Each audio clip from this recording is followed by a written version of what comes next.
Il mourut à Golgotha pour que moi j'aie la vie éternelle. Amen.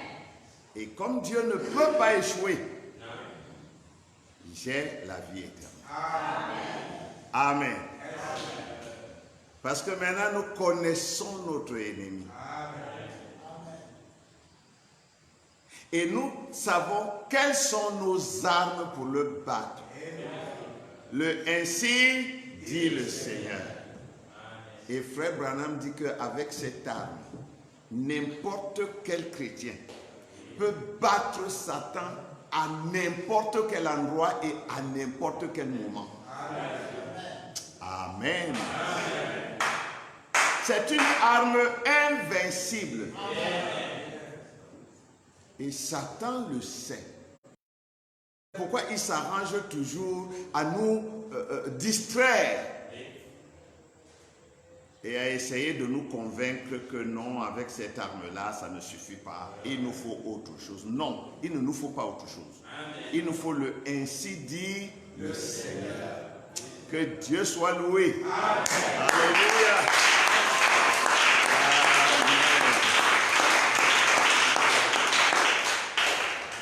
Je vous salue dans le précieux nom de notre Seigneur Jésus-Christ.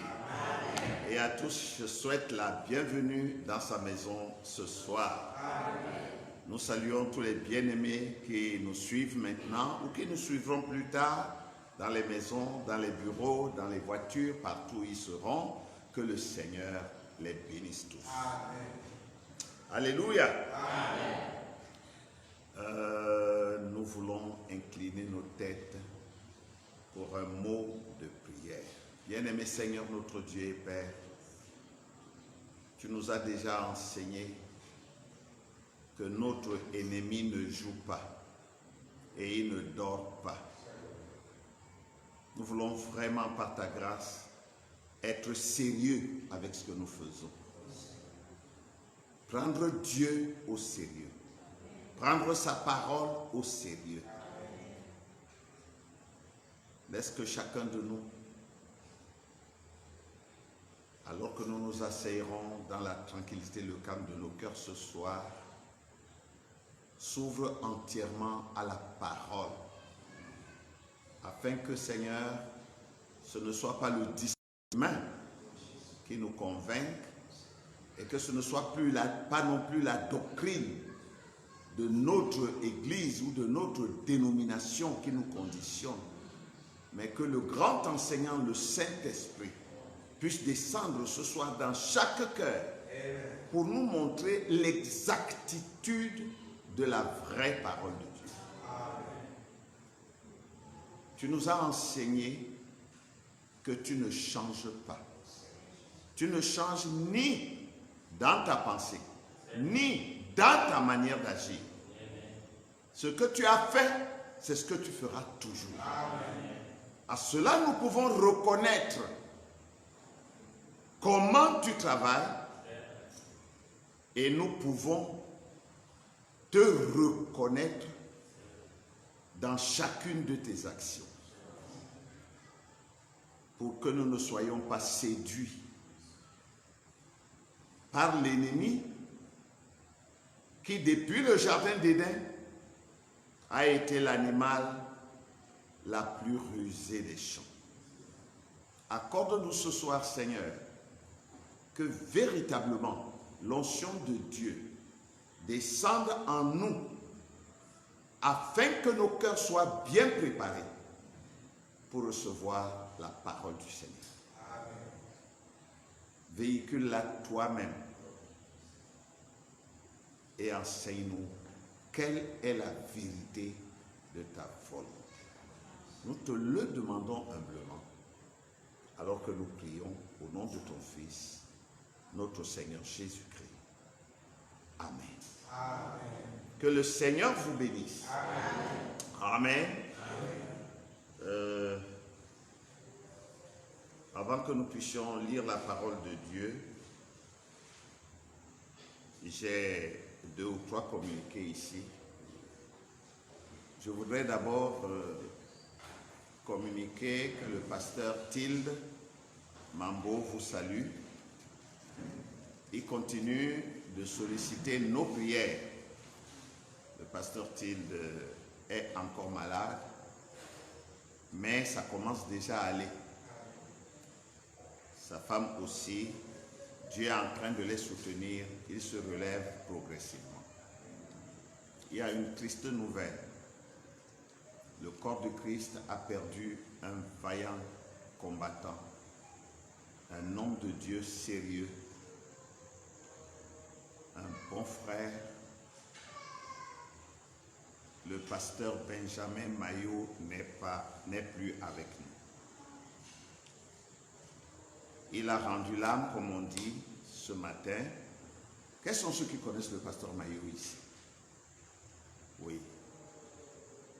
Le pasteur Maillot, c'est le principal collaborateur du pasteur Samuel Baouya à Love Divine Sanctuary à kilomètre 8.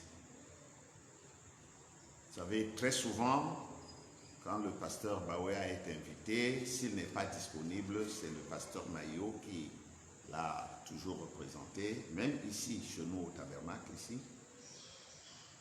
C'est un brave frère. Il n'est plus donc des nôtres, le Seigneur l'a rappelé à la maison. La suite nous sera communiquée plus tard.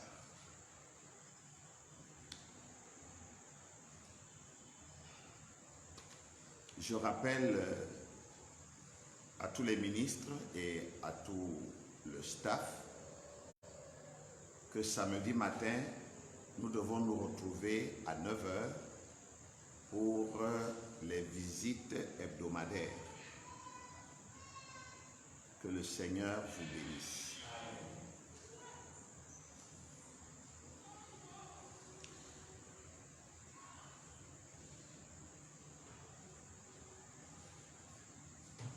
Je vais vous inviter à vous lever pour que nous puissions lire la parole du Seigneur. Nous lirons deux portions de l'Écriture pour ce soir. Jean 14, 8 à 11. Jean 14, 8 à 11. Nous lirons aussi Jean 17, 20 à 21. Jean 17, 20 à 21. Si vous y êtes, nous voulons encore prier avant de lire. Ouvre pour nous le Saint Livre, Seigneur, et enseigne-nous dans la vérité de l'heure. Laisse que le Saint-Esprit de l'intérieur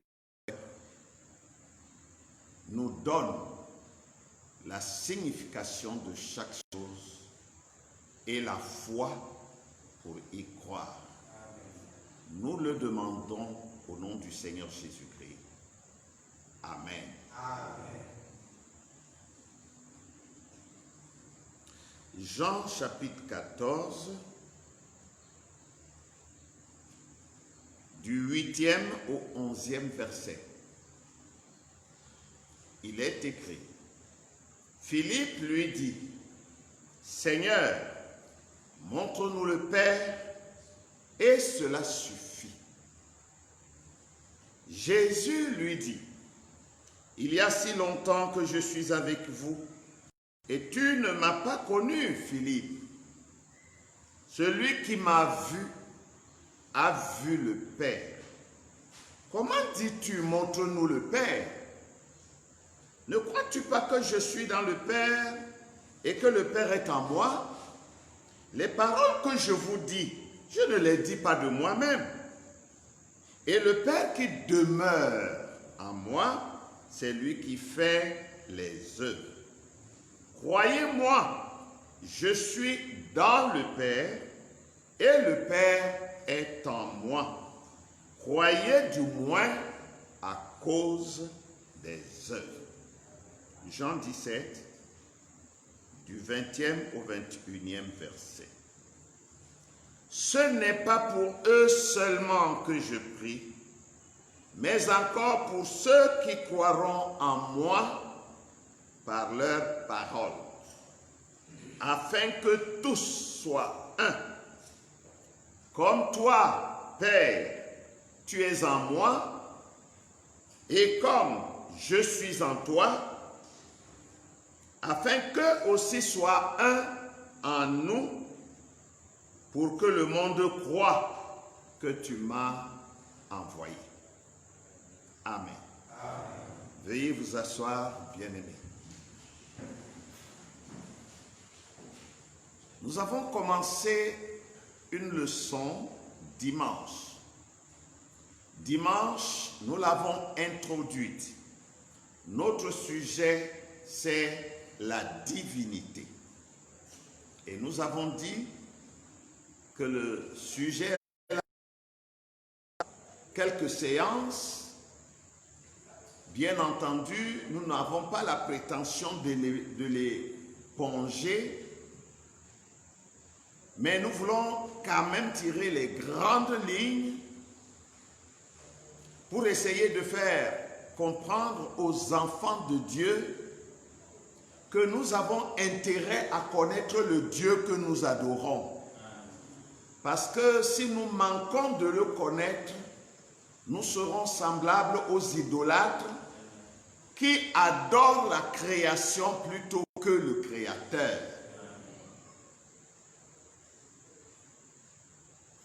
Et dimanche, nous avons introduit donc le sujet.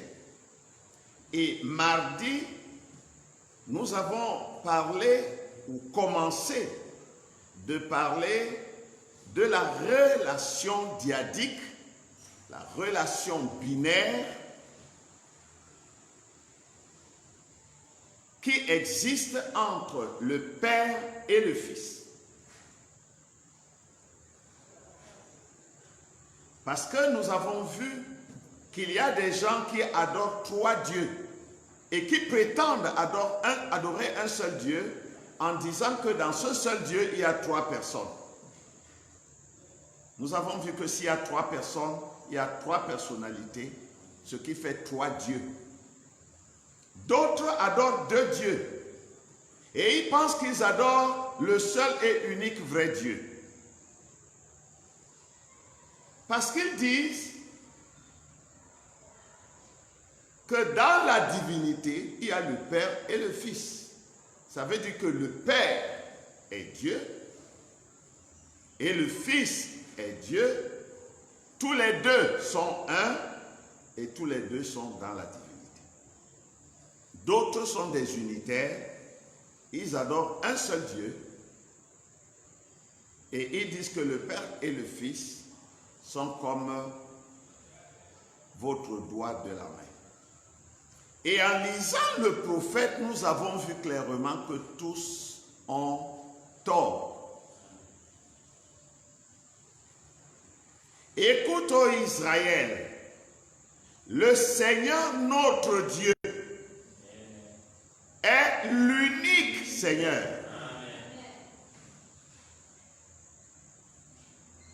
Il a dit qu'il ne donne pas sa gloire à un autre. Il ne partage pas son honneur avec des idoles. Tout ce qui n'est pas Dieu lui-même ne mérite pas l'adoration. Je suis l'Éternel ton Dieu. Tu adoreras le Seigneur de tout ton cœur, de toute ton âme, de toute ta force, de toute ta pensée.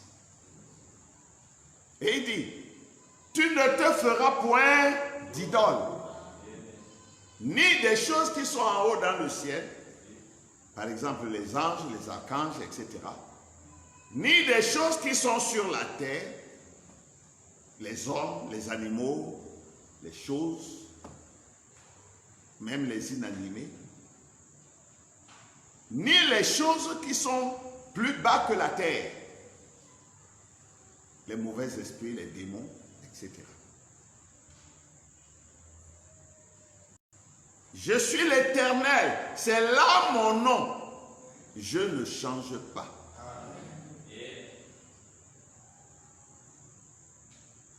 Alors, nous avons vu qu'il y a un seul Dieu Et ce seul Dieu, c'est une seule personne qui est dans la divinité.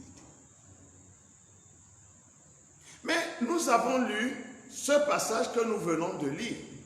Et qu'on nous lit toujours, non, Jésus lui-même a dit, le Père et moi, nous sommes un. Je suis dans le Père et le Père est en moi. C'est vrai, c'est la parole de Dieu et nous la croyons. Mais quand nous la croyons, l'avons-nous bien comprise? Parce que si vous avez mal compris, cela va vous apporter des ennuis, dit Branham. Alors nous avons commencé mardi à développer la relation qui existe entre le Père et le Fils. Parce que nous avions déjà balayé les trinitaires depuis longtemps. Maintenant nous sommes chez les binitaires qui croient que Jésus est Dieu. Dieu, on l'adore, c'est lui qui est Dieu. C'est lui qui a créé toutes choses, c'est lui qui... Et il croit aussi que Elohim, le Père, il est Dieu, il est Dieu, il est le Tout-Puissant, Dieu créateur de toutes choses. Et du coup, nous voici avec deux créateurs, deux dieux. Maintenant, si ils rebondissent pour dire, non, nous ne disons pas qu'il y a deux dieux, mais nous disons que le Père et le Fils sont un. Ok, s'ils sont un, comme le doigt de ma main, vous êtes des unitaires, et là encore, vous êtes dans l'erreur.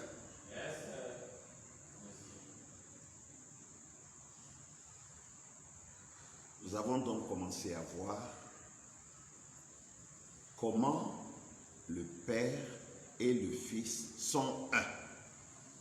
Et ce soir, nous allons continuer à voir comment le Père et le Fils sont un. Et comment le Père et le Fils sont deux. Parce qu'en réalité, ils sont un, mais aussi ils sont deux. C'est pourquoi Frère Branham, nous l'avons lu mardi, et il nous a dit, il faut une vraie révélation du Saint-Esprit pour comprendre le mystère de la divinité.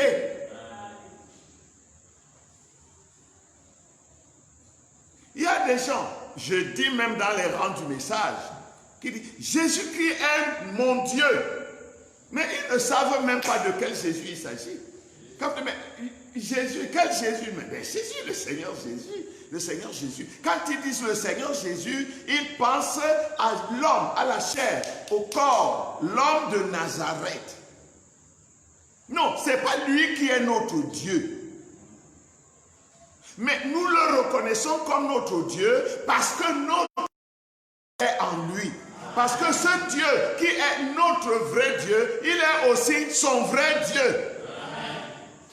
Lui aussi l'a adoré comme nous. Mais Dieu n'adore pas Dieu.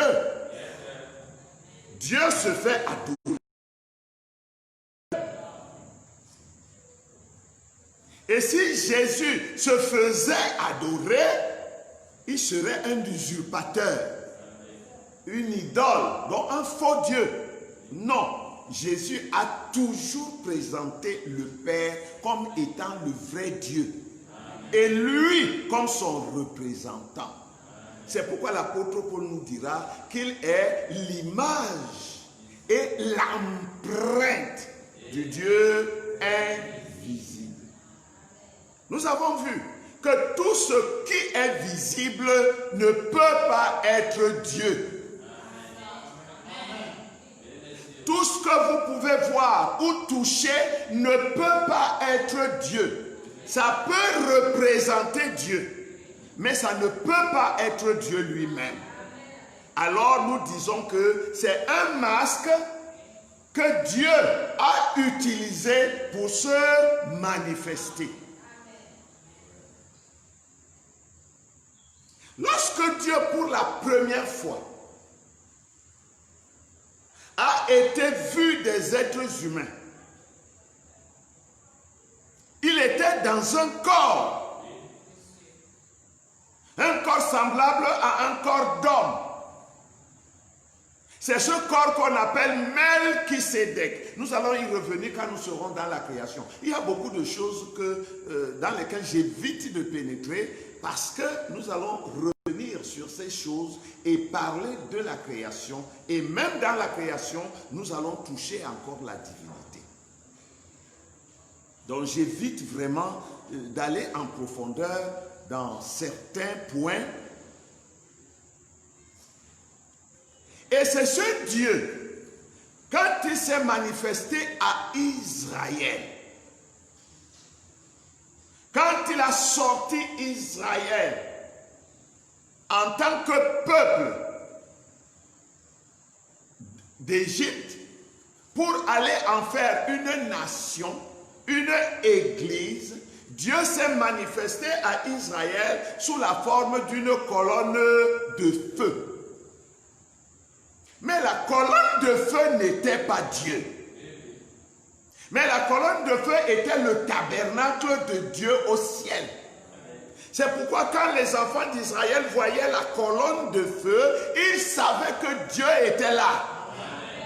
Les enfants d'Israël n'adoraient pas la colonne de feu, mais adoraient le Dieu qui était caché dans la colonne de feu.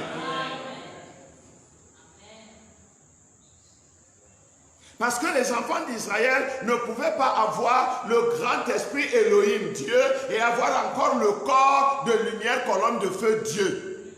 Non, Israël ne peut pas faire ça. Israël sait qu'ils ont un seul Dieu unique.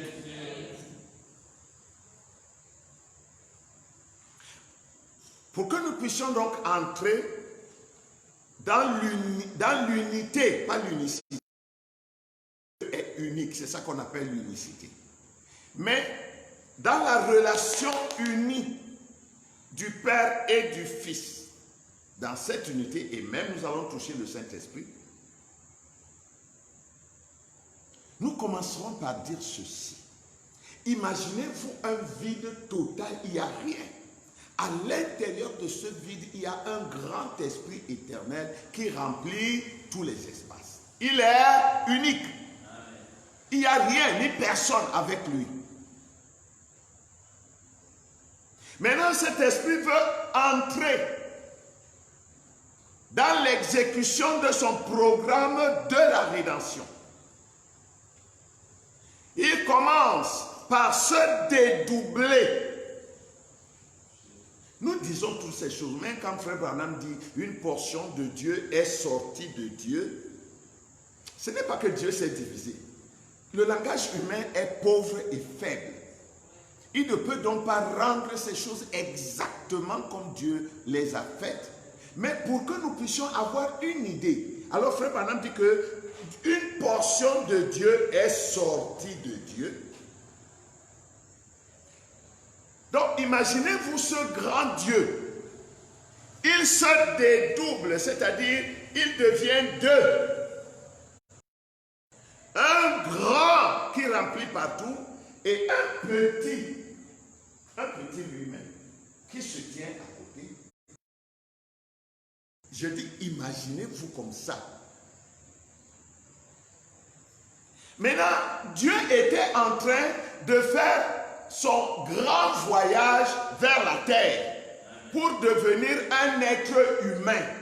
Parce qu'il savait que les hommes viendraient sur la terre, qu'ils pécheraient, ils tomberaient et que lui deviendrait aussi un homme et qu'il les sauverait pour les ramener à la maison. C'est un programme qu'il a fait avant que toute la création soit faite. Alors, c'est comme s'il s'était dédoublé, un peu de lui-même. C'est ça qu'on appelle réellement le Fils de Dieu. Excusez-moi, je suis sorti du cadre de... Oh, ces choses-là, je n'aime pas les prisons comme ça. Mais supportons. Amen. Quand nous aurons nos appareils correctement et tout, ce sera plus facile parce qu'avec les caméras, on va filmer.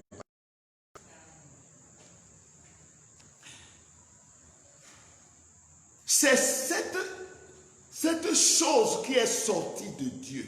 C'est cette autre portion de partie de Dieu qui est... Quelqu'un m'a posé la question, c'est une portion ou c'est une partie? C'est la même chose. une partie, ce n'est pas une partie que le bras est parti et le reste du corps est resté, non. C'est le même Dieu qui est sorti de Dieu et qui a été comme séparé de Dieu, mais tout en étant en Dieu. Parce que nous avons dit que Dieu remplissait tous les espaces.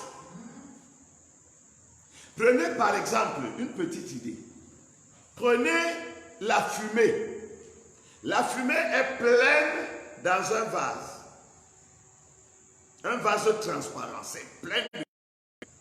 Et une portion de cette fumée s'échappe et entre dans un autre petit vase. Est-ce que ça fait deux fumées?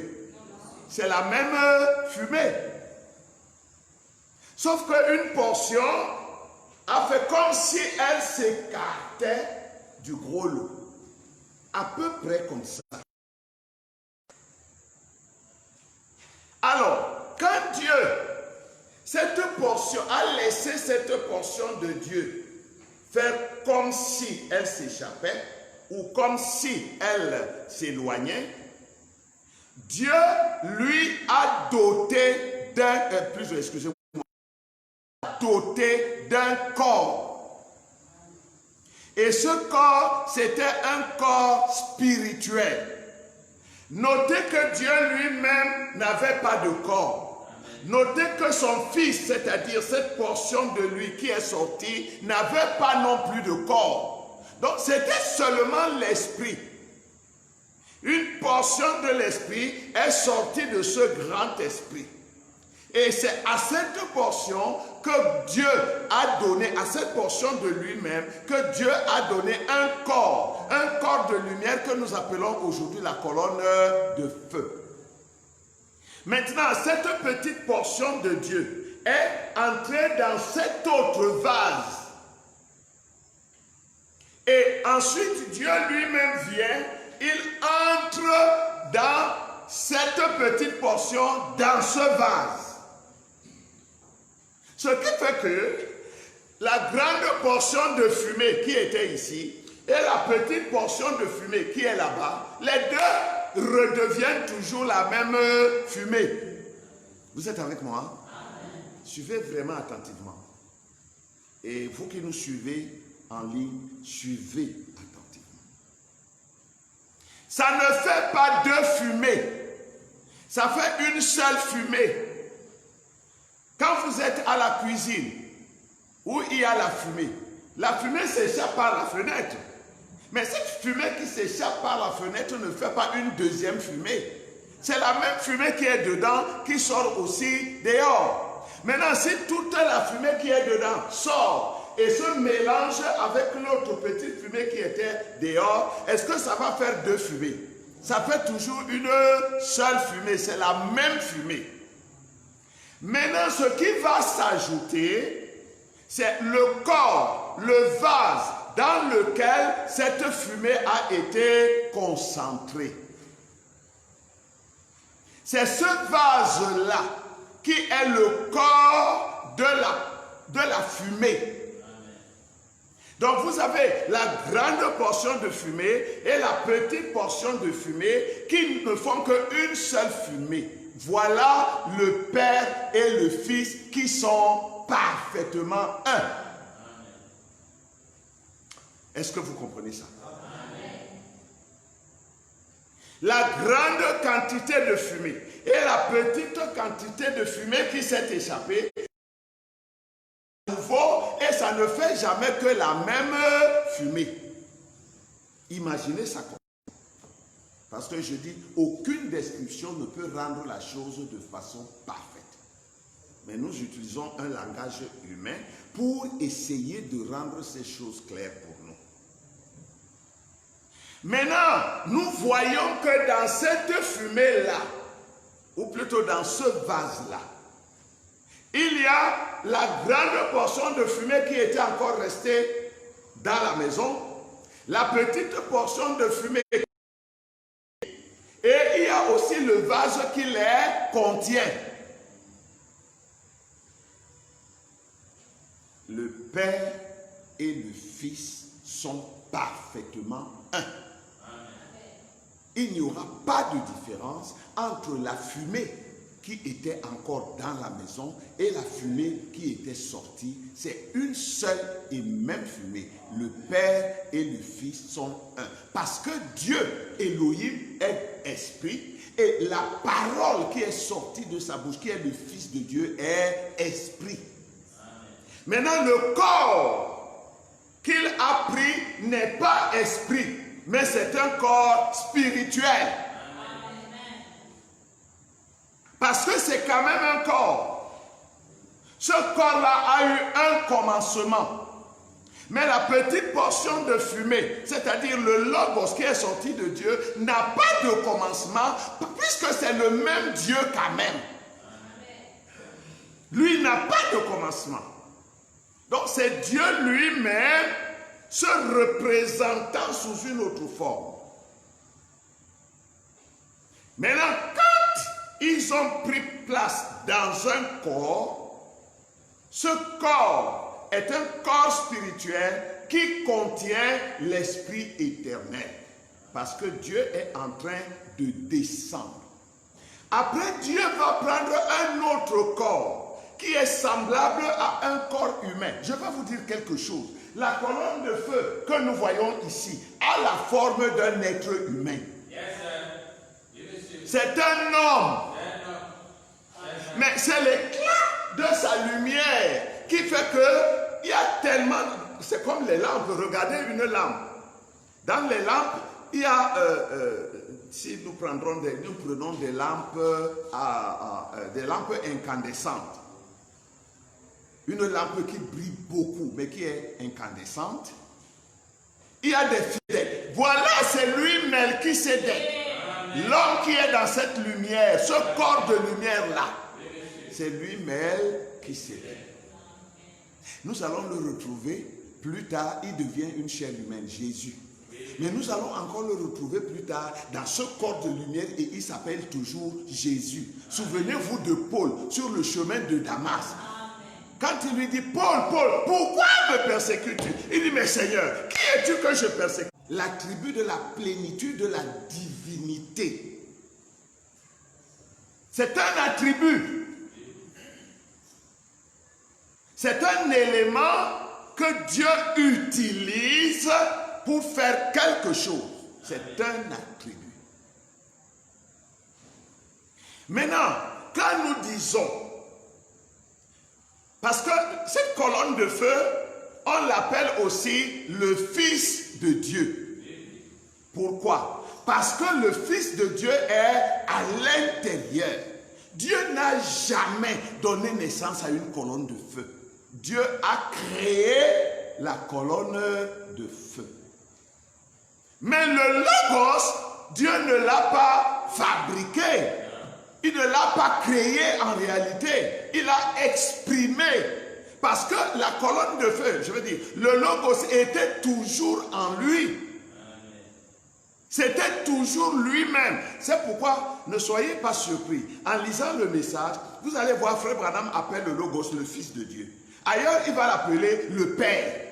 Tantôt il appelle le Fils, tantôt il appelle le Père, parce que c'est le même Dieu. Est-ce que vous êtes avec moi? Je veux être certain que vous me suivez et que vous comprenez ces choses pour que vous ne vous embrouilliez pas. Le Logos, c'est Dieu lui-même, mais manifesté, exprimé. Parce que vous savez que personne n'avait jamais entendu Dieu, personne n'avait jamais vu Dieu. Non, Dieu, pour qu'il commence donc à descendre, pour devenir l'un d'entre nous, il a commencé par se métamorphoser et prendre la forme, non pas la forme, et se traduire en parole, Logos. Et quand il s'est manifesté comme le Logos, il a pris la forme d'un corps de lumière qui s'appelle la colonne de feu. Amen. De sorte que Melchisédek, qui est justement le roi de Salem, la Jérusalem céleste, lequel est un homme, pas un être humain, mais un homme. Mais un homme esprit. C'est ce Melchisédek qui va devenir Jésus dans la chair humaine. C'est-à-dire, Dieu va changer son corps, qui est un corps céleste, un corps spirituel, il va le troquer contre un corps de chair. Ça ne veut pas dire que c'est le corps-ci qui est littéralement devenu Jésus, mais Dieu a créé dans le sein d'une femme, Marie, une cellule de sang humain. Et c'est cette cellule de sang qui est devenue Jésus-Christ. Nous avons dit mardi que quand Jésus est né, il n'était pas Dieu. Il était un homme, un bébé comme tous les bébés du monde. Mais il était prédestiné à être le Fils de Dieu, c'est-à-dire à héberger en lui, à tabernacler en lui le Fils de Dieu. C'est pourquoi on l'a appelé le Fils de Dieu. Jésus était un homme, avec cette différence qu'il n'est pas né par le moyen du sexe. Parce que Dieu avait préparé ce corps pour y mettre la plénitude de la divinité. Pour que cet homme-là soit son propre corps humain pour toujours.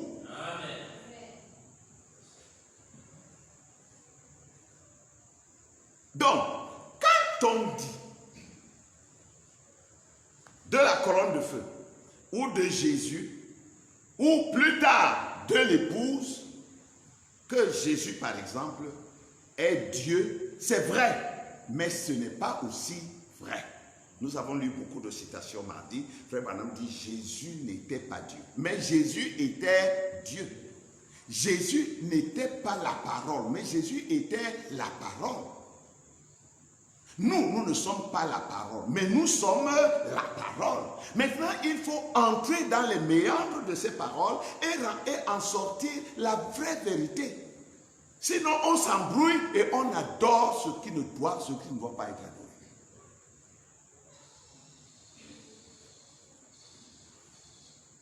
Ils sont un, parce que l'un est dans l'autre. C'est ce que nous avons appelé la relation formelle entre le Père et le Fils. C'est une forme.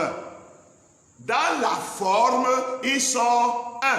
Parce que vous ne pouvez pas voir Dieu ici et Jésus ici. Pour voir le Père, vous êtes obligé de voir le Fils. Celui qui m'a vu a vu le Père. Parce que vous ne pouvez pas voir le Père seul. Nul n'a jamais vu le Père et nul ne verra jamais le Père. Vous voulez voir le Père? Regardez à son Fils. C'est lui qui est l'image. Il n'est pas Dieu, mais il est l'image du Dieu invisible. Il est son empreinte digitale. C'est à partir de votre empreinte, on peut vous attraper, n'importe où. Et à partir de Jésus, vous arriverez à Dieu. Nul ne vient au Père que par moi. Ils sont donc un dans la forme. Mais dans le fond, fondamentalement, selon leurs êtres, ils ne sont pas un. Un est esprit, l'autre est chair humaine. Dieu étant esprit, il ne peut pas donner naissance à un fils humain, à un corps. Non, jamais. Mais Dieu a adopté ce corps pour être son propre corps parmi sa création des hommes. J'espère que vous me suivez. J'insiste parce que je sais que ce sont des choses délicates et que même les prédicateurs tordent. Beaucoup diront, je sais que beaucoup m'écoutent et beaucoup m'écouteront et beaucoup ne seront pas d'accord, mais je voudrais qu'ils m'apportent des écritures qui prouvent que l'homme Jésus, sans Dieu, il est Dieu tout-puissant. Non, je ne crois pas. Il n'y en a pas une seule. Jésus est Dieu et nous le croyons. Il est Dieu, le Dieu tout-puissant, parce qu'en lui réside le Dieu tout-puissant. Et la preuve qu'il n'est pas réellement le Dieu tout-puissant, c'est que lorsque le Dieu tout-puissant l'a quitté à Gethsémane, il est mort comme un homme, comme n'importe quel homme. Jusqu'à 30 ans, Jésus était seulement un homme qui croyait Dieu et que Dieu conduisait. C'est après que le Saint-Esprit, Dieu, est entré en lui qu'il est devenu Dieu par représentation. Il était devenu Dieu potentiellement. Pourquoi? Parce que le contenant et le contenu prennent le même nom et le contenant partage la gloire du contenu. Nous avons parlé dernièrement de la bouteille de coca. Prenez n'importe quoi. Prenez une bouteille d'huile. Par exemple, une bouteille d'huile d'olive. Quand vous voyez la bouteille, elle a des caractéristiques, des étiquettes, un bouchon particulier, chaque chose. Vous reconnaissez tout de suite que c'est la bouteille d'huile d'olive. Alors, si l'huile d'olive est dedans, vous appellerez cette bouteille huile d'olive. Mais si l'huile d'olive n'est plus dedans, vous ne l'appellerez plus huile d'olive, vous l'appellerez bouteille d'huile d'olive. Est-ce qu'on se comprend? Ouais.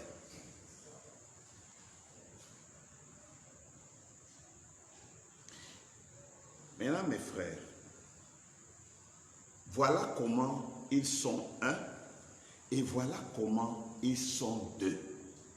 Nous allons lire le prophète pour voir, pour entrer dans cette révélation. Lisons d'abord dans le paradoxe. Prêché le 6 février 64, paragraphe 282, Frère Branham dit: Et ce petit garçon, un enfant âgé de 12 ans, il parle de Jésus bien sûr, sans aucune sagesse, Jésus sans aucune... S'il était Dieu, est-ce qu'on parlerait de lui comme ça? Non. Parce que Dieu ne peut pas être sans aucune sagesse. Eh bien, mais simplement un garçon de 12 ans.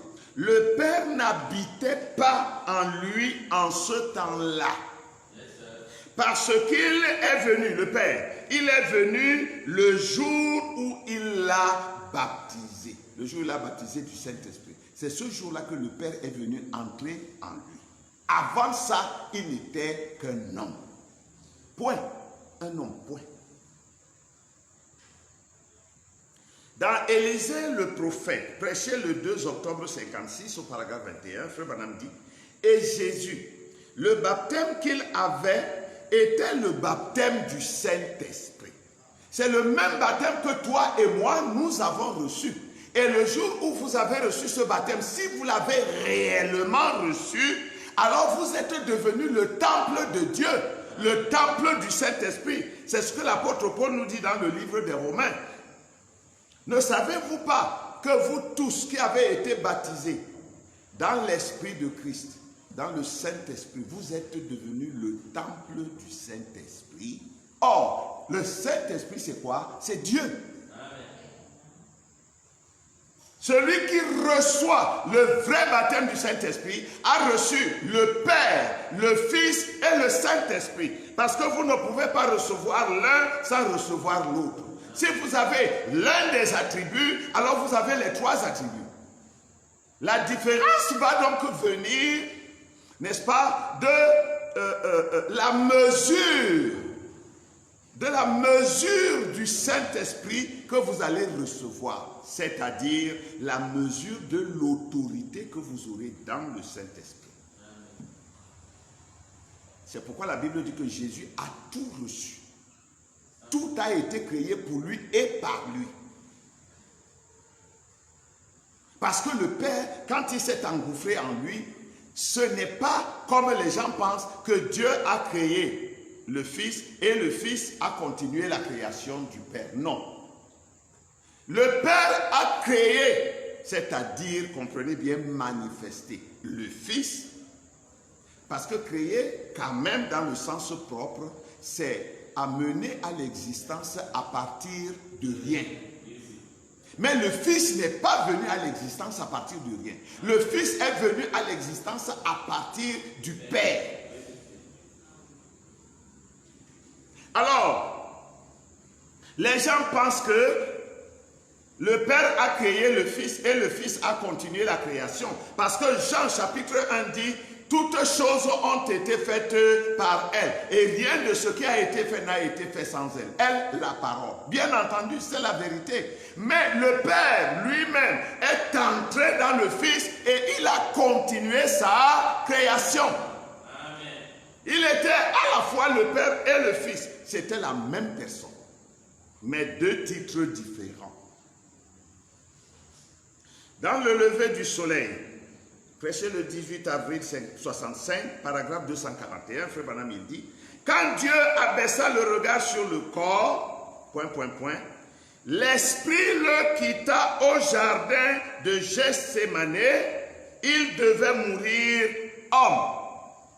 Il ne pouvait donc pas mourir en tant que Dieu, il est mort en tant qu'homme. Quand l'esprit est venu en lui, il est devenu Dieu par représentation. Et quand l'esprit l'a quitté, il est redevenu un homme normal.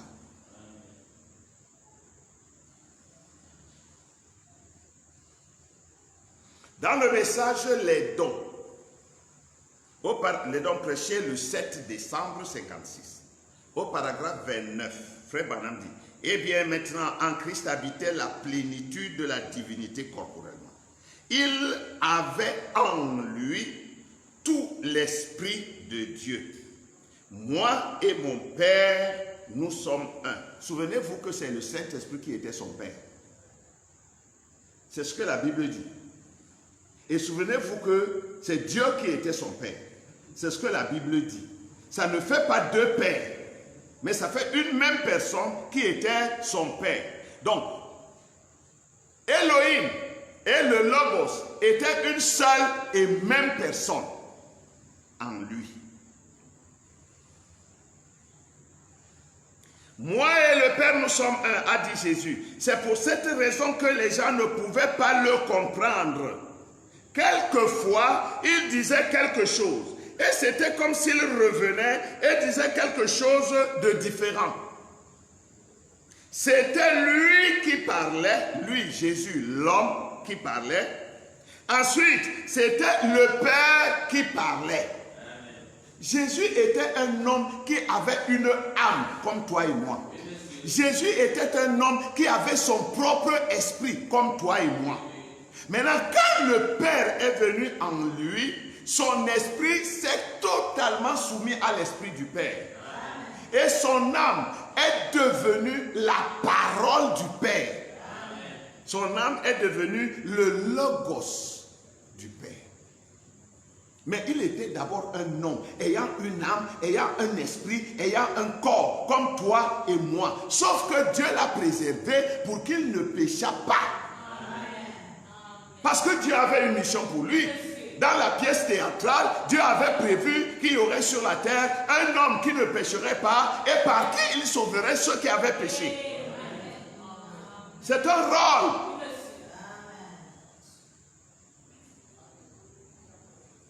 Ils étaient, et même les disciples ne pouvaient pas le comprendre. Et juste à la fin, il dit, voici maintenant tu parles clairement. Maintenant, par ceci, nous croyons que tu sais toutes choses. Personne n'a besoin de t'enseigner. Jésus a dit, croyez-vous maintenant? Après tout ce temps, il n'arrivait pas à saisir le ... Pourquoi? Parce que tantôt, il disait ceci, puis il disait cela. C'était lui et le Père qui parlaient. Donc, ils étaient un dans la forme, mais dans le fond, ils étaient deux. Et nous avons souligné mardi, et nous continuons de souligner ce soir, que ce n'est pas les deux qui étaient dans la divinité, c'est un seul, c'est le Père seul qui est dans la divinité.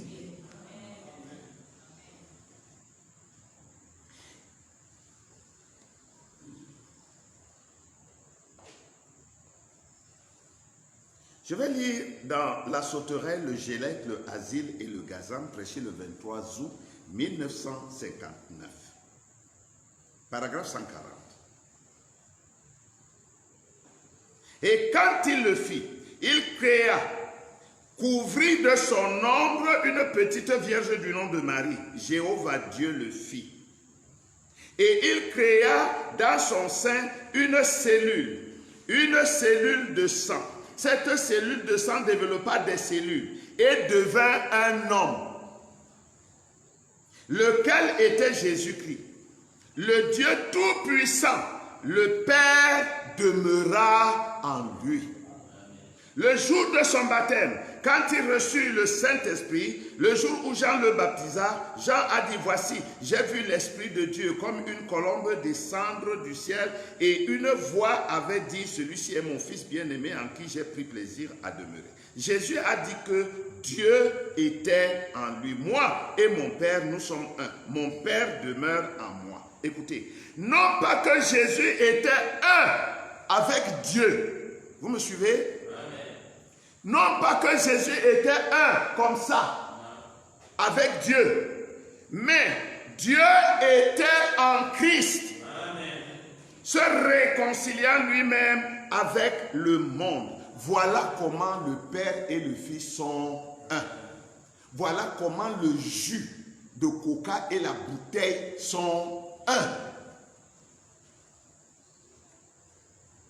Dans le message appelant Jésus sur la scène, prêché à Chicago le 4 août 1963, au paragraphe 37, le prophète dit, « Souvenez-vous, dans la chair, il était simplement un homme.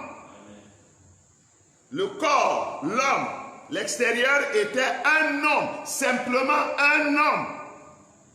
Mais dans l'esprit, il était Dieu. » C'était donc un homme double. Comme d'ailleurs, nous sommes aussi des hommes doubles. Nous sommes des esprits, mais nous sommes aussi des corps. Un homme dans la chair, par conséquent, son corps était un être humain, sujet aux tentations, sujet à la maladie, et de la même façon que les nôtres, puisqu'il devait le porter pour être un homme. Un être humain. Et puis, il était Dieu dans l'esprit. Il a dit, moi et mon Père, nous sommes un. Mon Père demeure en moi. Nous voyons, je crois que le prophète le dit à suffisance, que le corps extérieur, l'homme qu'on voyait, qu'on touchait, l'homme qu'on a cloué sur le bois, n'était pas Dieu.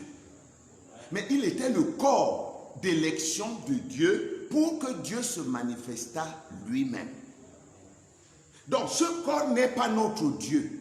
Ce n'est pas ce que nous adorons. Ce que nous adorons, celui qui est notre Dieu, se cachait seulement dans ce corps.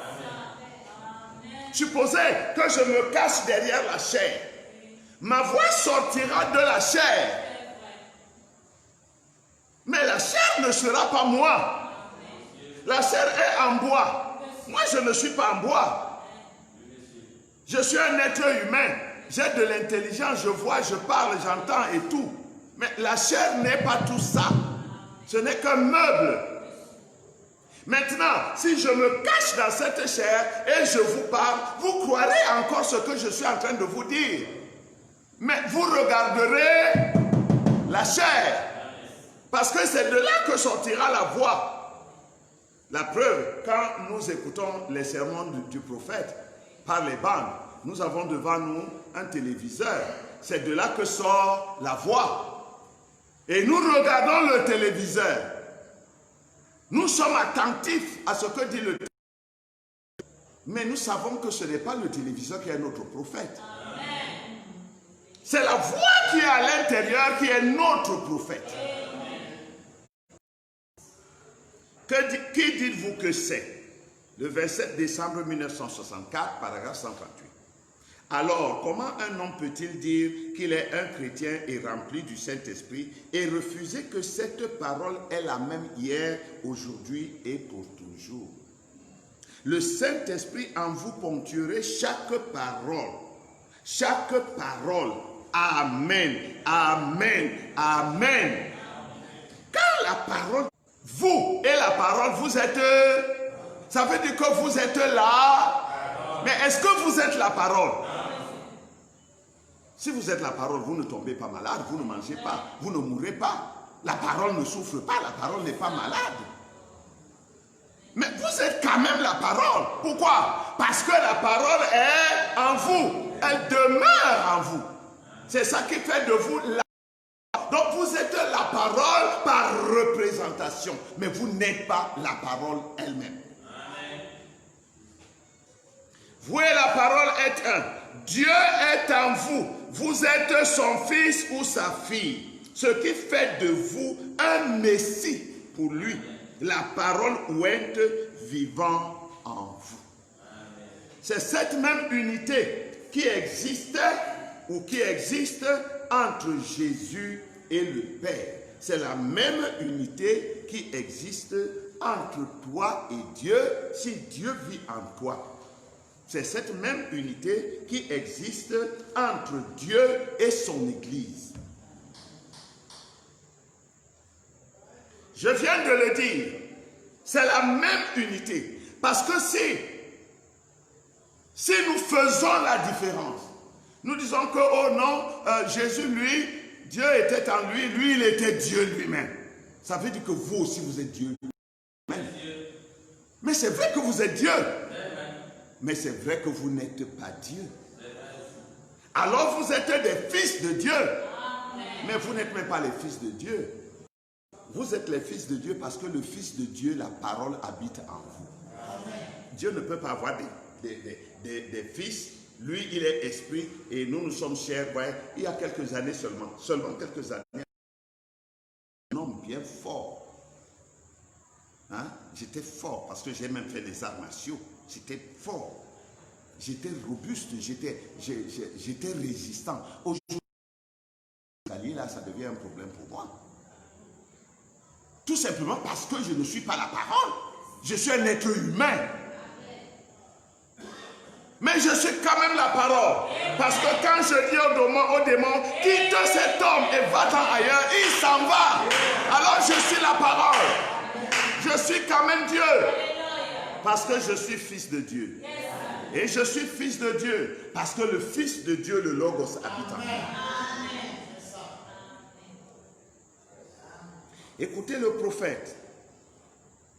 Dans le message l'unité, prêché le 11 février 62, au paragraphe 14, Frère Branham dit: maintenant, le premier homme et la première femme au jardin d'Éden étaient en parfaite harmonie avec Dieu. Ça, c'est avant le péché. Tel que Dieu pouvait descendre à tout moment qu'il désirait le faire et parler de bouche à oreille avec Adam et Ève. Si vous êtes réellement baigné dans le Saint-Esprit, Dieu le fait avec vous. Amen. Vous savez, j'ai fait une expérience dans ma vie, juste une petite parenthèse. Il y a des témoins de cela. Le pasteur Moutingo était avec moi. La sœur Agnès Ché était avec moi. Et d'autres encore. Nous étions à Ngoro, dans le Mbam, chez les Sananga. Nous sommes arrivés, c'est un frère qui nous a reçus, c'était le frère Martin. Et il n'avait rien à manger. Enfin, il n'avait pas grand-chose. Et lui, il voulait nous honorer.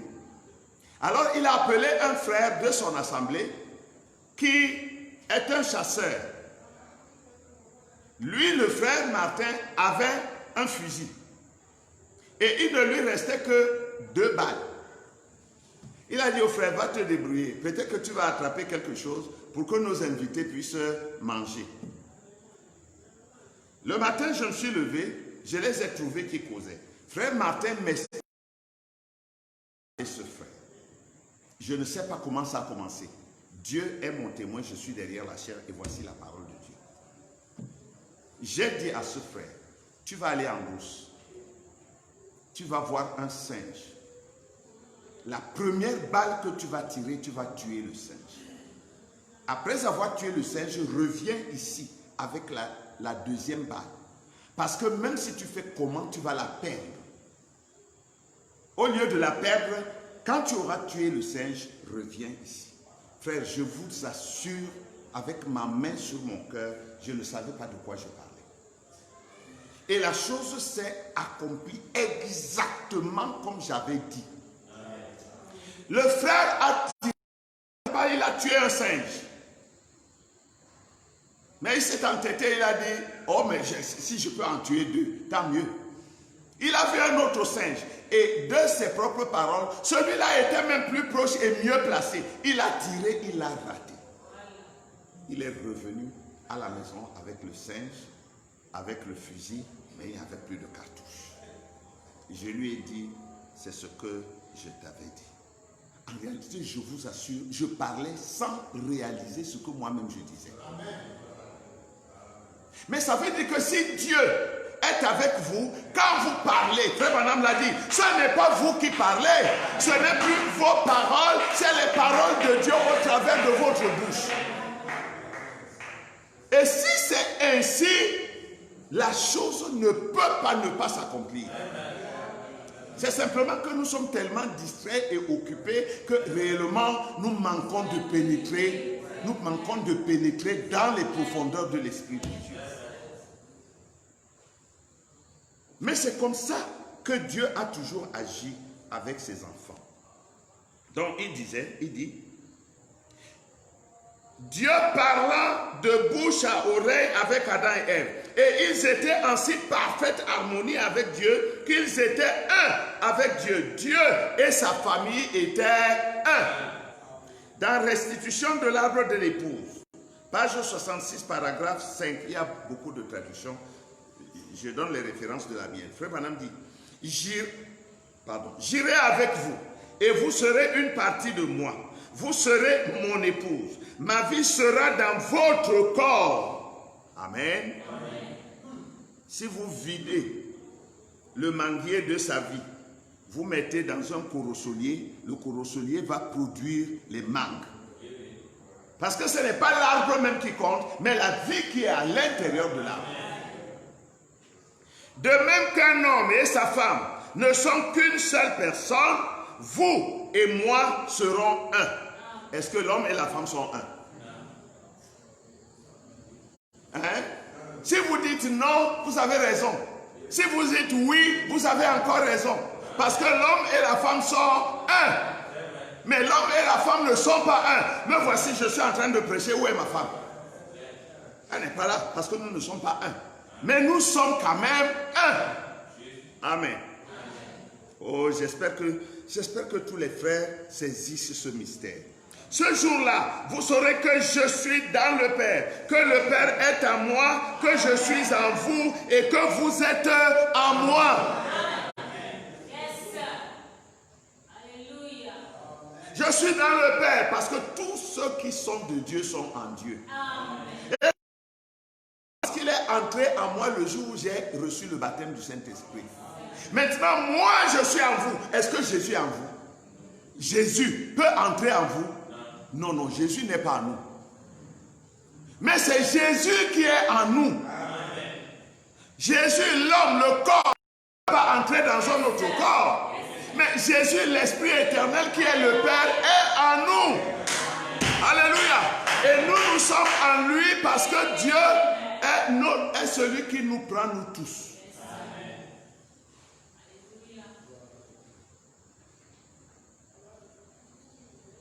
Oh, j'aime cela. Cela rend Satan tellement furieux. Vous comprenez? Voyez-vous l'unité de Dieu? C'est ça que nous allons appeler plus tard la Trinité. C'est le même Dieu chaque fois. Ce n'est pas un autre Dieu. C'est le même Dieu, mais il change de masque, il change de corps. Son premier corps dans lequel il est entré en plénitude, c'était la colonne de feu. Son deuxième corps où il est entré en plénitude, c'était Jésus de Nazareth. Son troisième corps où il est entré en plénitude, c'est l'épouse de Christ. Nous allons y revenir.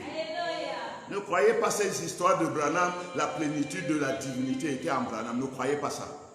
C'est de la foi.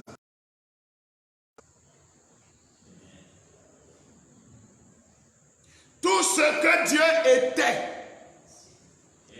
toutes les puissances, tout ce que Dieu était, il l'a déversé en Christ. Et tout ce que Christ était, il l'a déversé dans son Église. C'est ainsi qu'ils sont tous un. Amen. Vous comprenez? Souvenez-vous de ce que nous avons dit au départ. Le grand Elohim a extrait une partie de lui-même et lui a donné un corps spirituel, la colonne de feu. Et le grand Dieu, le Père, qui a créé toutes choses, est entré dans le Fils, dans le corps spirituel. Dieu, le Père, Elohim, est le créateur de toutes choses. Il est le Père. Mais cette portion qui est sortie de lui, c'est le Fils. C'est le Logos. Et cette forme extérieure, ce corps esprit, ce corps spirituel, c'est le Saint-Esprit. Père, Fils, Saint-Esprit. C'est-à-dire Elohim, Jésus, le Logos. Je ne parle pas de Jésus de Nazareth. Le Saint-Esprit. Voilà la Trinité. Maintenant, cette Trinité est manifestée de façon visible. Le Père était dans la colonne de feu, le Fils était dans l'homme Jésus, et le Saint-Esprit est dans l'épouse. C'est-à-dire, le seul et même Dieu s'est manifesté en tant que Père dans la colonne de feu, il s'est manifesté en tant que Fils de Dieu dans le corps du Seigneur Jésus-Christ, et il s'est manifesté en tant que Saint-Esprit dans le corps de son épouse. Père, Fils, Saint-Esprit, c'est un seul et même Dieu, mais avec trois grandes manifestations. Dans le ciel, sur la terre, au travers d'un homme, sur la terre, dans le monde entier, au travers de tous les membres du même corps. Voilà la Trinité de Dieu, voilà la plénitude de Dieu, voilà l'unité de Dieu. Parce que le Père seul ne suffit pas. Vous me comprenez? Quand il était Elohim, il se suffisait à lui-même. Mais quand il est devenu Jéhovah, un père ayant déjà une famille, il ne suffisait plus. Il ne pouvait plus se suffire seul. Il lui fallait sa famille. C'est pourquoi il a bien fait de manifester un fils. Et ensuite, il a pris une épouse. C'est ça la plénitude de Dieu. C'est ça l'unité de Dieu. Voilà pourquoi nous sommes un. Parce que le Père est entré dans le Fils et le Fils et le Père sont entrés dans le corps, c'est-à-dire dans l'Église.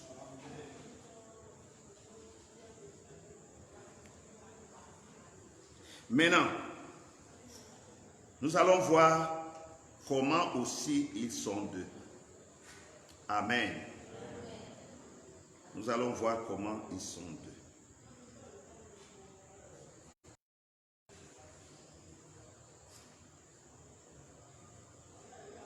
Nous avons la relation formelle. Maintenant, nous allons parler de la relation fondamentale. La relation de fond. La relation des êtres, de leurs êtres.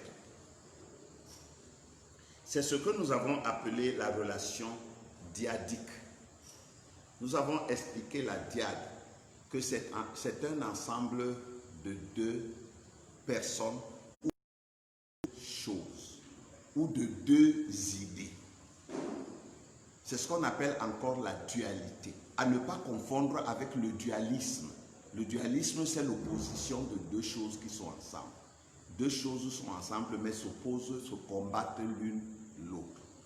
Mais la dualité, c'est un ensemble de deux choses qui marchent. Deux choses qui marchent ensemble. Donc nous parlerons de la dyade entre le Père et le Fils. Pour démontrer qu'en réalité, ils sont deux. Je vais commencer par lire Hébreux chapitre 5 et 6, troisième partie. Prêché le 15 septembre 1957 au matin, paragraphe 634.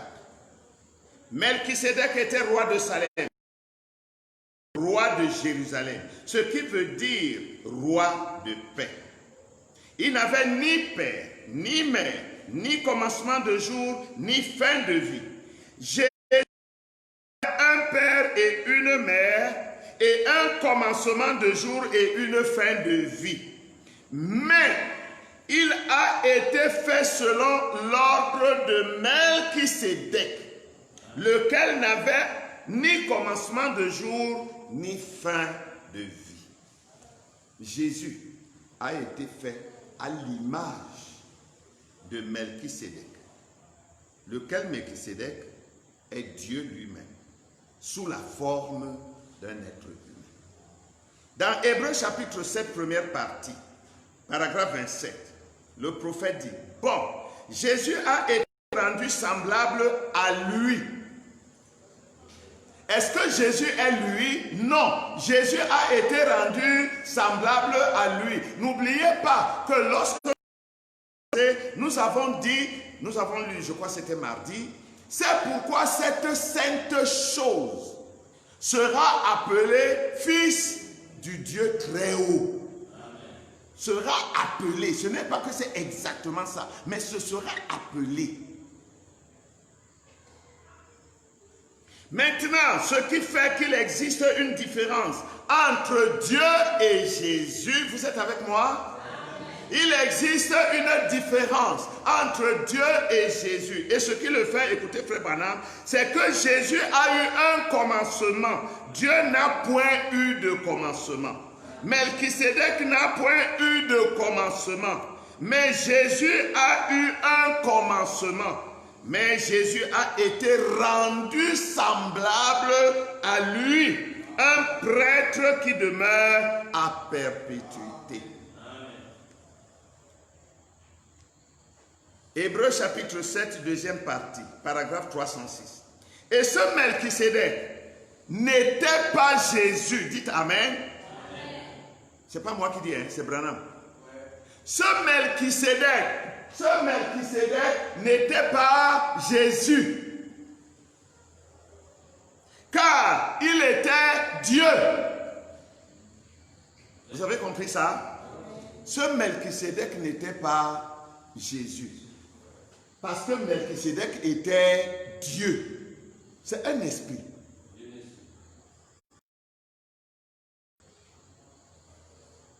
Et ce qui faisait la différence entre Jésus et Dieu, cela, ... Jésus était le tabernacle dans lequel Dieu demeurait. Donc, Jésus n'était pas Dieu lui-même qui demeurait dans Dieu, non. Jésus était le tabernacle et c'est Dieu qui demeurait dans ce tabernacle. Voyez-vous? Alors, Melchisédek, ... Jésus avait un père et une mère. Et cet homme-ci, c'est-à-dire Melchisédek, n'a jamais eu de père ni de mère. Jésus a eu un commencement de vie et il a eu une fin de vie. Cet homme-ci n'avait ni père ni mère, ni commencement de jour, ni fin de vie. Mais c'était... Amen. Oui, c'était exactement la même personne. Parce que formellement, selon la forme, il était la même, l'unique personne. Melchisédek et Jésus étaient un. Mais Jésus était le corps terrestre, né et façonné à l'image du péché. Vous comprenez? Voilà. Nous allons aussi... Nous allons évoluer encore dans quelques écritures pour montrer que ce Jésus dont nous parlons, Jésus de Nazareth, l'homme de corps extérieur, était seulement un corps, un tabernacle, un masque. Que Jésus, Jésus-Christ, le Dieu Tout-Puissant, l'Esprit, lequel était le Père de ce Jésus-ci, qu'il a utilisé. Dans le message Adoption 5e partie, prêché le 22 mai 1960, paragraphe 50, Frère Branham dit, Jésus a eu un père, Jésus a eu une mère, Jésus a eu un commencement de jour, Jésus a eu une fin de vie terrestre, mais cet homme-là n'a eu ni père ni père, amen, pas de père ni de mère. Jésus a eu les deux, père et mère. Cet homme-là n'a eu ni père ni mère, amen. Bon, nous pouvons sauter le reste là. Frère Branham dit, dans Montre-nous le Père, prêché à Chicago le 7 septembre 1953, au paragraphe 96, Frère Branham dit, il n'y a qu'un seul Dieu. J'aimerais entendre Amen. Amen.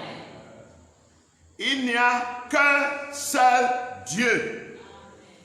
Et je suis d'un avis différent de celui de l'organisation qui considère l'unité comme votre doigt est un.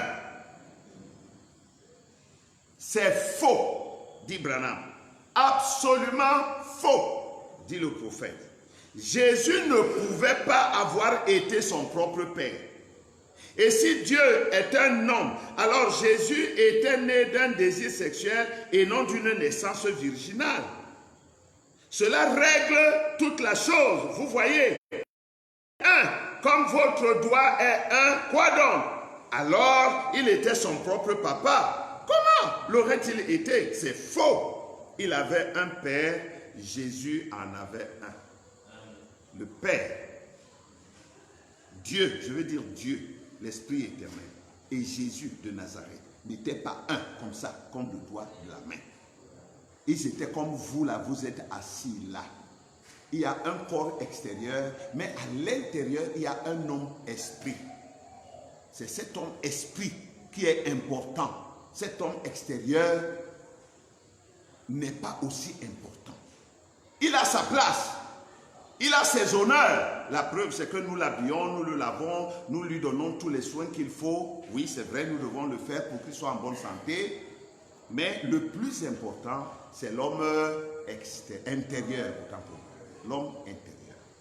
Donc, Jésus de Nazareth a sa place. Nous devons l'honorer. Nous devons honorer Jésus plus que n'importe quoi sur la terre. D'ailleurs, il est écrit dans Jean chapitre 5 que le Père veut que tout le monde, que tous honorent le Fils comme ils honorent le Père. Pas qu'ils adorent le Fils, non, qu'ils honorent le Fils. Frère Branham dit,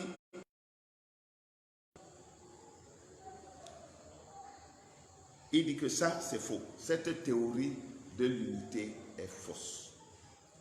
Alors que nous allons bientôt terminer, laissez-moi lire ici quelques écritures de la Bible. Je lis Jean 5, 30. Il y en a plein. Je vais lire juste quelques-unes pour que vous voyez que la doctrine que Frère Branham enseigne là, c'est la même doctrine que la Bible aussi enseigne. Il dit, je ne puis rien faire de moi-même. Voilà le Dieu tout-puissant qui dit qu'il ne peut rien faire de lui-même. Qui va alors l'aider à faire quoi que ce soit? Non. C'était l'homme Jésus qui parlait ici. Frère Branham m'a dit tantôt, c'est lui qui parle. Et tantôt, c'est le Père qui parle. Je ne puis rien faire de moi-même. Selon que j'entends, je juge. Et mon jugement est juste. Parce que je ne cherche pas ma volonté, mais la volonté de celui qui m'a envoyé. Donc vous voyez que chacun d'eux avait sa propre volonté.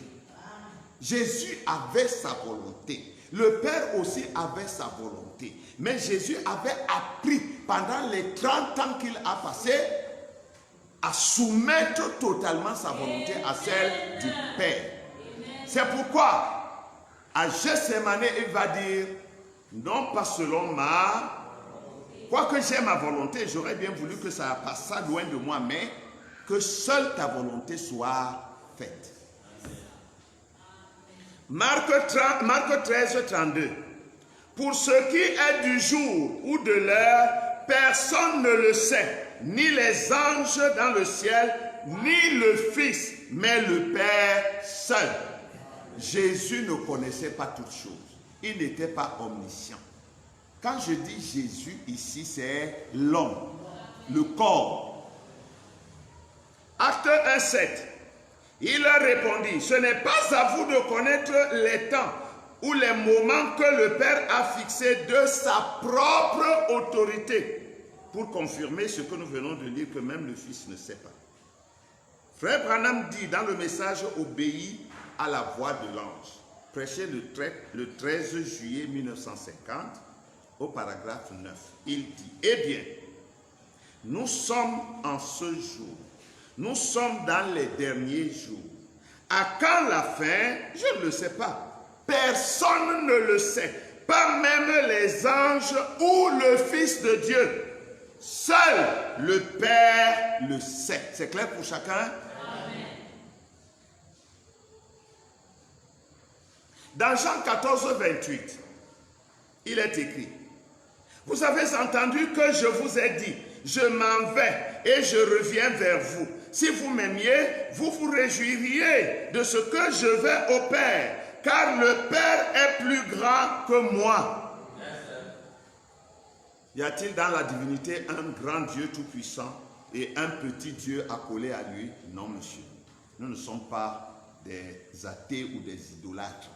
Nous ne sommes pas des polythéistes. Nous ne sommes pas des idolâtres. Dans la divinité, il y a une seule personne et c'est l'Esprit éternel, c'est le Père. Luc 2, 52. Et Jésus croissait en sagesse, en stature et en grâce devant Dieu et devant les hommes. Jésus croissait. C'est-à-dire que sa sagesse augmentait. Dieu ne peut pas augmenter de sagesse. C'est impossible. Il y a des choses qui sont impossibles à Dieu. Il ne peut pas augmenter de sagesse. Parce que si Dieu augmente de sagesse, ça veut dire qu'il n'était pas Dieu déjà pour commencer. Il doit être parfait dès le départ. Mais s'il peut ajouter un peu à ce qu'il a déjà, c'est qu'il n'est pas différent d'un homme. Il augmente en stature. Dieu est immuable. Et en passant, je vais vous dire que les esprits ne grandissent pas. Les esprits ne vieillissent pas. Les esprits ne rajeunissent pas. Ils sont statiques. Même votre esprit, même l'esprit de l'enfant qui vient de naître maintenant, son esprit n'est pas un petit. Non, c'est un esprit. Sauf que cet esprit va devoir apprendre, n'est-ce pas, comment est-ce qu'on dit ça? Apprendre les données qui sont dans sa base, c'est-à-dire dans l'âme de cet enfant. L'âme de chacun de nous est comme comment est-ce que vous appelez ça dans l'informatique? Comme une carte mémoire, comme une mémoire, où il y a toutes les données. Mais cet esprit ne connaît pas encore ces données. Cet esprit vient de prendre cet enfant à sa naissance. Alors il doit commencer à apprendre la nature de cet enfant pour la manifester. Et la nature d'un homme, c'est son âme. Bon, je ne veux pas m'étendre là-dessus parce que notre... Donc Jésus, il changeait, il grandissait. Nous lisons aussi Luc 22, versets 41 à 42. Luc 22, 41 à 42. Puis, il s'éloigna d'eux à la distance d'environ un jet de pierre. Et s'étant mis à genoux, il pria, disant: Père, si tu voulais éloigner de moi cette coupe, toutefois que mais la tienne. Dans Actes chapitre 5, versets 30 à 31, il est écrit: le Père, non, excusez-moi, le Dieu de nos pères a ressuscité Jésus que vous avez tué en le pendant au bois. On voit quelqu'un qu'on a pendu au bois, qui est mort, qui a été enterré, mais il y a d'autres, indépendamment de lui, qui le ressuscite d'entre les morts. Nous sommes en train de lire les Écritures pour démontrer que Jésus et Dieu étaient différents. Ils ne sont pas un comme le doigt de la main. Colossiens 1, 19. Car Dieu a voulu que toute plénitude habitât en lui. C'est Dieu qui a voulu. Et c'est Dieu qui l'a établi pour ça. Colossiens 2,9. Car en lui habite corporellement toute la plénitude de la divinité. 1 Corinthiens 15, 27 à 28. Il est écrit, Dieu, en effet, a tout mis sous ses pieds. Tout le monde comprend ça facilement, non? Qu'il y a quelqu'un qu'on appelle Dieu et qui a mis toutes choses sous les pieds de quelqu'un d'autre qu'on appelle Jésus. Mais lorsqu'il dit que tout lui a été soumis, il est évident que celui qui lui a soumis toutes choses est accepté. Amen. Tout est soumis à Jésus, mais Dieu n'est pas soumis à Jésus. Amen. Mais Jésus est soumis à Dieu. Amen. Et lorsque toutes choses auront été soumises, alors le Fils lui-même sera soumis à celui qui lui a soumis toutes choses, afin que Dieu soit tout en tous. Amen. Dieu, notre Dieu que nous adorons, n'est pas une chair humaine. C'est l'Esprit éternel. C'est lui qui est le grand Elohim, qui s'est donné une famille. Il est devenu Jéhovah. Et maintenant, il vit avec sa famille. Mais il est toujours le Dieu de sa famille. Et sa famille a une tête qui s'appelle Jésus et un corps qui s'appelle épouse. C'est l'ensemble-là qui est la femme de Dieu. La femme de Dieu, c'est-à-dire le corps de Dieu, c'est la tête et tous les membres du corps. C'est-à-dire Jésus et nous tous ensemble, nous sommes des êtres qui ont été adoptés par Dieu pour devenir sa femme. Dans question et réponse, numéro 2, c'est-à-dire le 23 août 1964 au soir, au paragraphe 237, Frère Branham dit, au sommet de la montagne de Sion, maintenant nous sommes ici de l'autre côté dans l'éternité. Il y a des gens qui me demandent souvent, bon, là-bas dans l'éternité, on verra Dieu comment? Il sera dans quel corps? Est-ce qu'il y aura Dieu Branham et Dieu Jésus? Au sommet de la montagne de Sion se tiendra l'agneau. Qui est l'agneau? Qui est l'agneau de Dieu qui ôte le péché du monde? Merci. Et la cité n'aura pas besoin de lumière, que l'agneau en est la lumière. Et au-dessus de l'agneau sera le Père, qui est le Logos. Vous comprenez? Tantôt le Logos, on l'appelle le Fils de Dieu, et c'est vrai, c'est le Fils de Dieu, mais c'est aussi Dieu lui-même, donc c'est le Père. Le Logos est le Père, le Logos est le Fils, le Logos est même le Saint-Esprit. C'est le Logos qui est tout ça. C'est un seul Dieu, mais qui change seulement de fonction de temps en temps. Il dit, et au-dessus de l'agneau sera le Père, qui est le Logos, Dieu, la grande lumière, la lumière éternelle, qui brillera juste au-dessus du trône. Et Jésus ne sera pas sur le trône de son Père. Hein? Mais si c'était un seul et même Dieu, Jésus et le Père, unis comme un doigt de la main, il n'y aurait qu'un seul trône. Mais Jésus ne sera pas sur le trône de son Père. Il sera sur son propre trône. Amen. Et son trône sera au-dessous du trône du Père. Amen. Et le Père planera au-dessus du Fils. Amen. Le Père et le Fils seront un. Amen. Comme ils sont un maintenant. C'est-à-dire le Père dans le Fils. Et vous-même et le Père, vous serez un. Comme vous êtes un maintenant, le Père en vous. Amen. Amen. Nous allons terminer. Je vais lire cette dernière citation. C'est notre conclusion et nous allons terminer. J'espère vraiment, même mes frères, ministres et autres, qui comprennent cette chose différemment, je vous invite à aller réétudier ce problème de la divinité. Si vous dites que Jésus de Nazareth est le Dieu Tout-Puissant, dans un sens, vous avez raison. Moi aussi, je crois comme ça. Mais je crois comme ça parce que le contenu donne son nom et sa gloire au contenant. Mais ça ne veut pas dire que le contenant est lui-même le contenu. Jésus était le contenant. C'était un vase, un masque, dans lequel Dieu, le grand esprit, a fondu totalement. Mais Dieu restait Dieu et Jésus restait Jésus.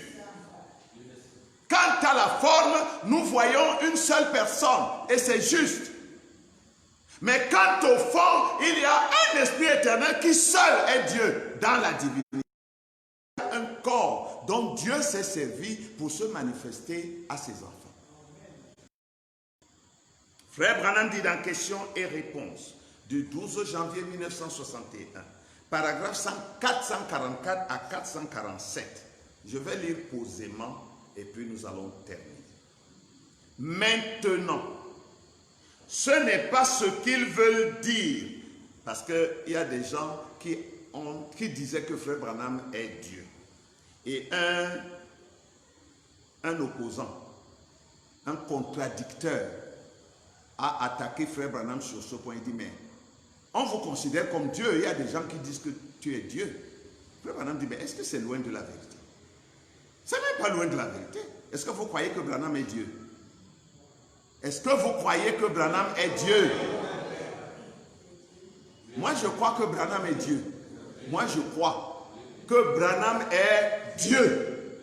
Bon, Dieu avec petit D, pasteur. Non, Dieu avec grand D. Dieu là, est-ce qu'il y a une différence entre grand D et petit D? Branham est Dieu. Mais il n'est pas Dieu lui-même. Il est le corps dans lequel Dieu s'est caché pour se révéler à nous. C'est pourquoi je crois qu'un prophète, c'est Dieu lui-même qui se cache derrière une chair humaine pour se révéler à ses enfants. Mais cet homme en qui Dieu se cache n'est pas Dieu lui-même. Il est donc potentiellement Dieu. Frère Branham dit, maintenant ce n'est pas ce qu'ils veulent dire. Ils ne veulent pas dire que je sois Dieu, Dieu, Dieu. Je pense, ou tel que nous considérons la chose, voyez, ils veulent dire qu'ils croient que Dieu est avec nous. Je regarde mon frère, je vois Dieu. Quand je regarde ma soeur, je vois Dieu. Vous voulez que j'aille voir Dieu où? Dans le vide. Que je creuse un trou, j'entre là-bas, je ferme et je rencontre Dieu dans l'obscurité. Voilà Dieu qui est assis ici. Œuvrant à travers nous. Non pas qu'un individu est Dieu. Et vous êtes d'accord avec moi que Branham était un individu. Et vous êtes d'accord avec moi que Jésus était un individu. Alors il n'est pas Dieu. Non pas qu'un individu est Dieu. Vous voyez, ainsi, il savait que Jean n'était qu'un homme. Il était simplement né d'une femme. Et il devait mourir. Est-ce juste? Il était un homme. Il devait manger et boire. Il avait faim, il pleurait et il avait soif. Il parle ici de Jésus. Et il avait soif et tout. Il était tout aussi humain que vous l'êtes. Aussi humain que je le suis. Mais, amen. C'est ici que les incrédules s'embrouillent. Mais, l'Esprit de Dieu était en lui avec plénitude, sans mesure. Amen. Voilà. Lui, il était le prince héritier. Il a hérité de tout. Nous, nous sommes des co-héritiers. Nous héritons, pas de tout, mais nous héritons avec. Quant à la puissance, il était omnipotent. Élie, par contre, n'avait qu'une portion de cet esprit. Il était peut-être loin, un peu plus que ses frères, mais il n'avait qu'une portion de l'esprit. Dieu ne change pas, ni dans sa nature, ni dans sa manière de faire les choses, ni dans sa pensée. Il avait une portion, chaque prophète avait une portion. William Branham, nous allons y revenir quand nous parlerons de la plénitude de la divinité. Je veux prouver que Branham ne pouvait pas avoir la plénitude de la divinité. Un seul être humain l'a eu, c'est Jésus de Nazareth.